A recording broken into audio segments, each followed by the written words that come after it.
puzzle. And there's multiple students, collaborators, people across the globe. That's all pieces in the puzzle.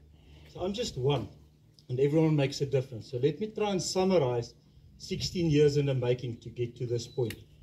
So if I can tell you, 16 years, it's many, many dreams. I worked for our National Parks Board. The dream started there, started doing my PhD, and then I got really into the academic side of things. So the PhD, under my supervisor, Prof. Nico Smith, what a legend to be taught and trained by him as my promoter. Then, because of Giraffe, I'm privileged to say I've seen 28 countries in the world because of Giraffe. That's how many doors opened for me. So it's something I want to tell the students. And a lot of that I had the privilege to spend with Willem Dafoe. Those of you who know Willem Dafoe, what a treat. Unfortunately, he's not here. He's in Madagascar. Obviously, he's searching for silky lemurs, so he's running around there. They're flying back on Sunday. But I wish he was here. I wish he could see all the work we've done and all the hard efforts up until now. Yeah, places and institutions we're involved with, that we collaborate with. 17 academic institutions. Over the years, 75 honors students, 15 master students, 5 PhDs. So that's the impact I had in 16 years. And looking at not my presentation, but just my own memories, looking back at it, it all started with that little design that you see there. There's my wife standing there next to that tree stump there. And she made that one night. I said, I want to fit the GPS device on a giraffe. How are we going to do that? I think we've got a collar here somewhere. Yeah, you can have a look at it.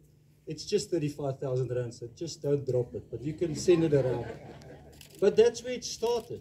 And that, I didn't think at the time it's so important of what I'm doing and trying to attempt. And then someone abroad got to hear what we're doing. We're fitting these devices for the first time on animals in the wild, in the Kalahari.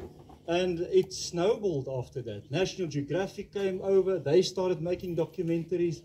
And up until now, they made, I think it's 5, not 4, documentaries. So National Geographic was on campus for weeks at a time. So for me, there's multiple things coming with it. It's building international collaborations. It's having friends all over. I could almost fly to any country that I've been to, and I could go and stay there for free because you know someone, and it's just friends that you made over the years.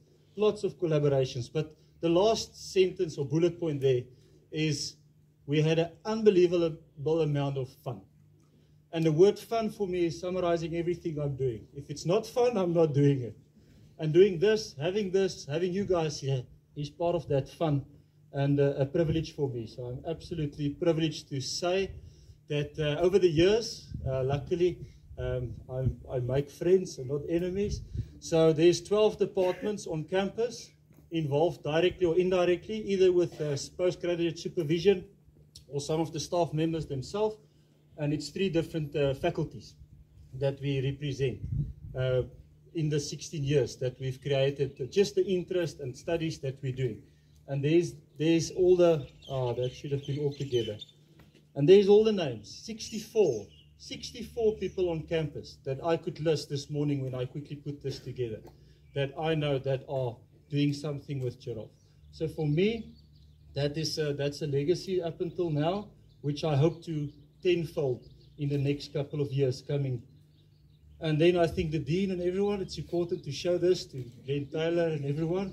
So at least 30 plus publications on Giraffe alone in the last 16 years. All peer review international publications. So obviously there's many more coming because we have a lot of international students at the moment. So the design was one thing, but then really that I didn't know at the time when I did the PhD how serious the business is. Serious mean giraffe are facing a dark future on the continent. They're busy going extinct. If you don't know it, that's the reality. Rest of the continent, we have less than 10 countries that still have giraffe. 20 years ago, we still had giraffe in 22 countries. Now it's less than 10 countries. So for us, it's a huge concern. So obviously you get involved with policy, you get involved with the international commissions, you get involved with legislations. So I suddenly had to play a role, not just local on our own governmental level, but also on the international platform, where people come to you and they phone and they ask for advice, and what about this and what about that? And I'm a young guy, I didn't know what to do. So over the years, you do mature and you get involved. So catching giraffe is the easy part, is to tell the story and bring awareness of what's going on. That's the tricky part, because people just don't understand. We live in South Africa and we're fortunate to have every game farm or game reserve have giraffe. Go up in Africa, it's a dark picture. Same for other wildlife species.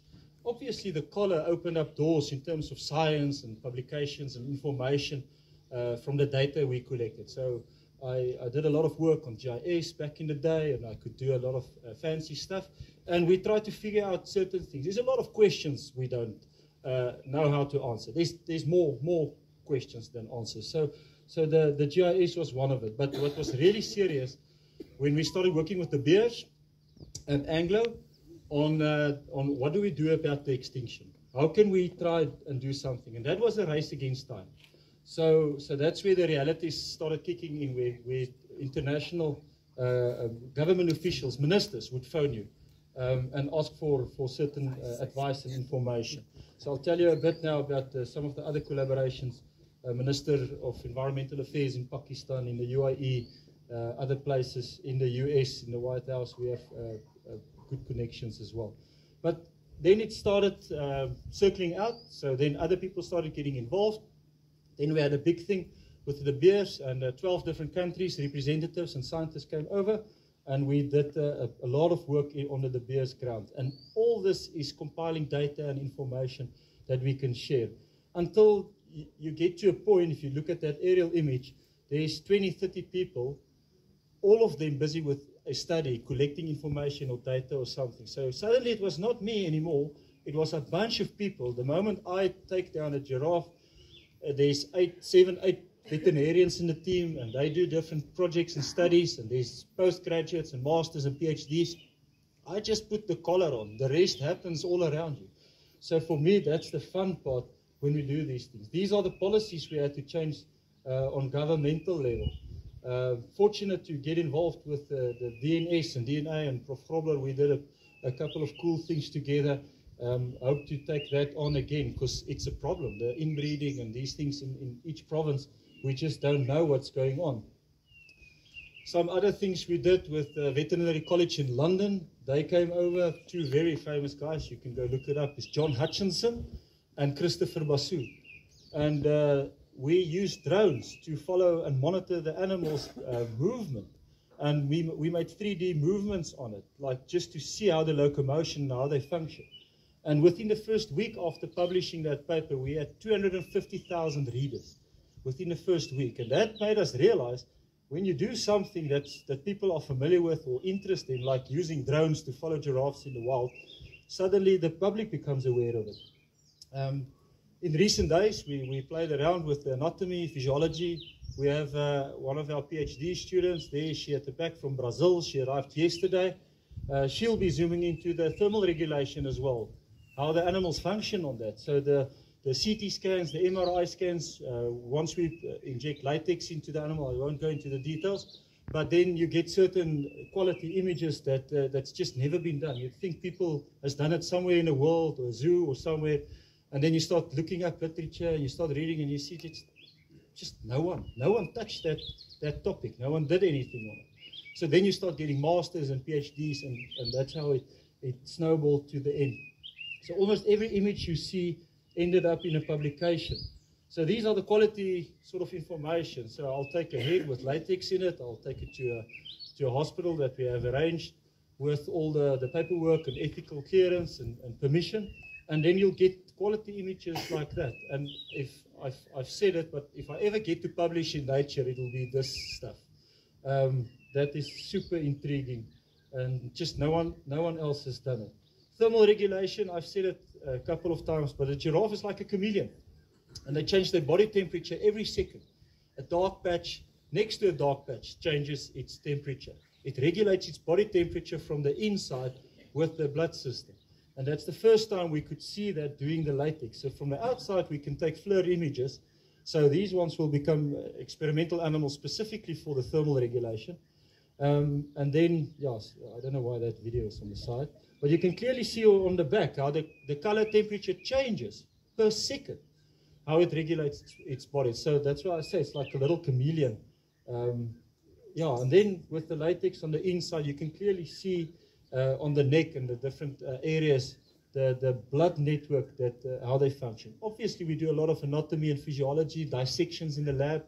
The students like it. So there's Willem Dafoe on the right. So, and Marna van der Walt, one of our PhDs who finished last year, doing a lot of dissections. It's hours, it's weeks, it's months that you have to sit and dissect a giraffe neck. We had a team of American veterinarians coming over earlier this year they've got a lot of CT scans and MRIs and X-rays of unhealthy hoofs in captive environments. They just didn't have anything to compare. And we said, well, we've got healthy animals, come and do the same this side. They came over and we did it. So that was a fun thing, and we're busy with the publication we're waiting for minor revision. The cool part about what you see behind me is the reproduction side of things. So when after we've done all the formalities, we'll show you around. We'll take you at the back to the boma, where we can treat the giraffe like we do with cattle. We can do artificial insemination. We can do embryo implants. We can sonar the animals every day. We can see their heat cycles and hormonal cycles. So that's why we need to tame the animals. I can't chase them with a helicopter every second day or every third day just to artificially inseminate or collect sperm samples or anything like that from them. So these facilities is using you guys and the public to make the animals, I can't say tame, habituate. We need to habituate them to human presence and touch and smell and sound. So we're going to feed them, and then you'll see videos now when you really have habituated giraffe from the Americans, that we can do this then. So Colin will definitely, in his quick speech, he'll tell you all about this part of it, because there's a lot of technicalities going into it. A lot of experiments, thinking, drawing board, a lot of things coming with it. So usually there's Colin at the top right. He needs to lie on his back and he needs to try and figure out where the eggs are and how to work with the animals. Now, Colin, we built you this facility so you can stand on the lacquer a ladder, and then work with the animals like you do with your cattle. So that's why we built these facilities. Yeah, with all the techniques and the modern technology that's available today, we need that for these animals. Otherwise, it's not possible. And then we get to a point where we're all here tonight, and we actually need to open it officially, because for the donors abroad, it's really important for them to officially open it so that they can broadcast this now on the international platform. So tonight is the local side of things. So we have a little crowd. When they broadcast it, there's 30 to 40 million viewers when they broadcast that on Fox News and CNN and BBC. So their reach is much larger than what we do on local soil. So that's why we open it, so that we can get bigger exposure. And the exposure for the facility is one thing, but the real thing is we need to attract international scientists to come and work here at Amanzi, to collaborate with the university and become part of the bigger picture of education and awareness and conservation. Because there's no facility like this. And I really need to thank Marius. There's Marius. Marius, don't hide there behind the tree. Marius built this for us. Marius and his brother Stephen. Stephen is in Texas now at the moment. But on one day I brought my final year students with the bus. Thank you, Prof. Neser, for approving the bus. And then we, for the entire day, the students carried rocks around and we cleared up the entire area. So if you've been up to the platform, just appreciate it was cheap labor to get to this point. Yeah. So it was it's a lot of effort. And then obviously Umsias and Tony Elmarie, I can't thank you enough. There's not enough words for you buying into the dream and become part of it. And I appreciate what you've done in such a short time. And I'm really looking forward to what we're going to see and do together in the future. And I hope thousands of people come to Amanzi and see this and appreciate this and become aware of what we're trying to do on the continent. Not just local, but also international. So thank you so much. I appreciate that. Martin, Ernst, the same. I appreciate it. And the donors. I mean, the Kroonstad Animal Hospital, Willem, the veterinarians there. There's so many people. I shouldn't even start thanking people. The list is just too long. And then the next steps, so obviously we just don't want to stop here. So we've had nice and positive discussions on the way moving forward. So the animals will have a free roaming of about 5 hectares. We need to bring in 20 new animals, better genetic quality animals. So we're in the process with that as well. And it looks like Destia and MECs might help us a little to get better quality animals as well. Because the current population is not ideal for the reproduction studies. We need to develop specific medias. I think, Colin, you'll talk a little about that, using different medias. That's just never been done. We want to create a lab facility where students can do their own analysis here on site, because the transport and a lot of samples get spoiled, so we need to put up a little lab facility here. And it'll also help when public have an interest and you want to show school kids. It can easily become an education center as well. We know, Bloemfontein, we don't have a zoo anymore. Where do you take school groups and biology classes to go and learn about the wildlife? So we think Amanzi might help and fill that gap for us. So yeah, and we'll definitely get to a mobile lab that we can easily travel and move. Eventually, what we really want to do is we want to produce a baby giraffe. So Colin will tell you that. So that'll be the highlight, that'll be the punchline. And then the very first wildlife documentary from National Geographic. It's a 2-minute trailer. I hope it plays well and I hope the sound is good. But this will tell you, it took us 3 years in 7 countries to produce this. And that's where I realized what we're busy with is serious. It's not just something or just another study. It's really, really making a difference. And the audience and the places we've shown this, with broadcasting rights, you won't be able to see it in South Africa. It's just South Africa. But if you go to the States or Germany or Australia, even Japan, you can get to see the documentary there. So I hope it plays.